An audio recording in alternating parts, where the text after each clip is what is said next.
గీతతో కోట్ల మందికి దారి చూపించిన అతనికన్నా గురువెవరు? రక్షణ కోసం సముద్రం మధ్యలో ద్వారకా నగరాన్ని కట్టిన అతనికన్నా గొప్ప ఆర్కిటెక్ట్ ఎవరు? చూపుతోనే మనసులోని మాట చెప్పే అతనికన్నా గొప్ప సైకాలజిస్ట్ ఎవరు?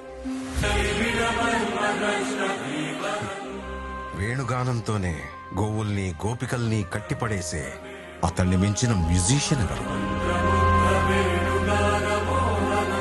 నిత్యారోగ్యంతో ఉండే సూచనలు చెప్పిన అతనికి మించిన డాక్టర్ ఎవరు?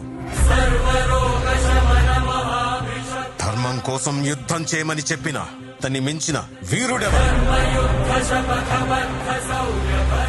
అన్కంట్రోలబుల్ ఆర్పిఎం తో తిరిగే సుదర్శన చక్రాన్ని కంట్రోల్ చేసే అతనికి మించిన కైనెటిక్ ఇంజనీర్ ఎవరు?